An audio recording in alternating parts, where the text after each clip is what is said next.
Fala, pessoal! O final de semana dos gaúchos não foi legal. O do Grêmio ainda foi menos pior, porque pelo menos empatou. Mas ainda assim é preocupante porque não consegue segurar resultados. O Grêmio mais uma vez estava na frente e acabou cedendo o resultado.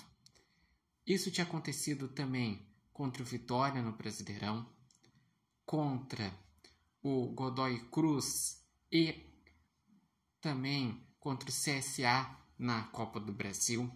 Além de que o Grêmio mostra que segue sofrendo com dificuldades na criação. O Grêmio, o primeiro tempo, foi muito ruim, mas daí também vai pela escolha do treinador. O treinador escolheu o Natan Pescador, que estava arquivado e que já mostrou várias vezes que não tem futebol para estar no Grêmio. E com isso o Grêmio ficou sem uma referência para a criação e o Bragantino, que é um time que está brigando pela liderança, com empate no início, antes dos demais jogos na rodada, estava como líder, estava atacando o Grêmio, estava no campo defensivo do Grêmio e o Grêmio estava se segurando e tentando achar contra-ataques. Mas o Bragantino também não estava dominando, porque o Bragantino não tem um meio armador, não tem uma referência técnica que chame tanta a atenção do sistema defensivo. E o Grêmio na segunda etapa melhora quando entra o Monsalve, quando entra o Amuzu. O Grêmio começa a criar chances e mais chances, até que aos 87 o Tricolor foi lá e fez o gol que estaria dando a vitória. Seria mais uma vitória de 1-0 em casa, 3 pontos que afastariam mais da zona de rebaixamento, mas logo na sequência, na saída da bola, aos 89, Isidro Pita acabou fazendo o gol de empate. O Grêmio, apesar de empatar em casa, eu digo que não é um resultado ruim. Isso porque o Grêmio está longe de estar no seu ideal e pegou um time que está lá em cima da tabela. O Grêmio nitidamente melhorou a parte defensiva porque está mais organizado, está mais compactado, mas segue sendo um time inseguro. Por isso que toma gol pouco depois de fazer os seus gols. E ainda segue com algumas falhas individuais. Por exemplo, nesse gol que o Bragantino fez, foi falha de posicionamento do Gemerson, que era para estar ali fazendo a cobertura, e com isso o Serrote teve que cobrir, e também do próprio Serrote, que não se posicionou bem e deu esse espaço para o Isidro Pita chutar com liberdade e deslocar do goleiro. E o Grêmio, porque eu digo que já tem uma melhora, nos últimos 3 jogos só tomou um gol, e que isso para um Grêmio que vinha tomando gols toda hora é uma evolução. Mas foi contra Santos e Atlético Grau que não tomou gols. Mas ok, conseguiu não tomar gols nesses 2 jogos. Mas aí que tá. Quando eu digo que o Mano Menezes vai ter um trabalho longo, é por isso. Porque esse meio de campo do Grêmio, o ano inteiro, vem tendo problemas na construção de jogadas.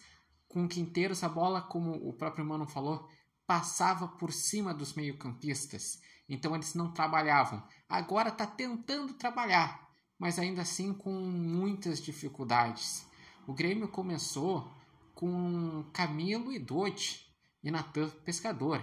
Nenhum jogador que tem uma saída de bola mais qualificada. Então estava na cara que ia ter dificuldades.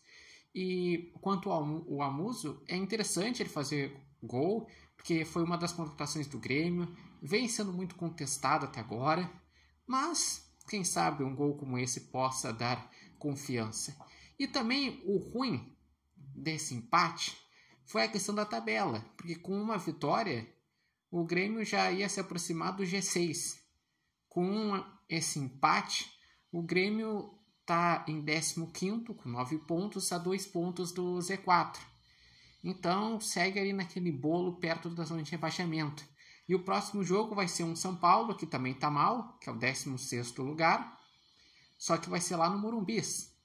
Então o Grêmio vai ter que pontuar no Morumbis e torcer que os times do Z4 não se saiam bem na rodada para o Grêmio não entrar na zona de rebaixamento. Melhor ainda, se o Grêmio vencer, tentar ir ali para o meio da tabela, tentar se aproximar do pelotão lá de frente. E o Grêmio, que amanhã tem um jogo decisivo, enfrenta o Godoy Cruz na Sul-Americana, na Arena, que é um jogo para o Grêmio ganhar e, ganhando, encaminhar a classificação direta para as oitavas de final da Sul-Americana. Isto porque só o primeiro se classifica de forma direta, o segundo vai para o playoff. E o Grêmio, como está atrás em pontos do Godoy Cruz, precisa ganhar esse jogo. E acredito que na última rodada, tanto o Grêmio como o Godoy Cruz devam ganhar os seus jogos, porque o Godoy Cruz joga na última rodada em casa com o Atlético Grau e o Grêmio em casa contra o Deportivo Luquenho. Mas eu gostaria de saber de vocês, o que acharam dessa partida do Grêmio? Esse empate dá para olhar mais por um lado positivo, pelas melhoras no segundo tempo e não ter tomado assim tantos gols, ou pelo um lado negativo, porque de novo cedeu um resultado e ainda tem muito a evoluir?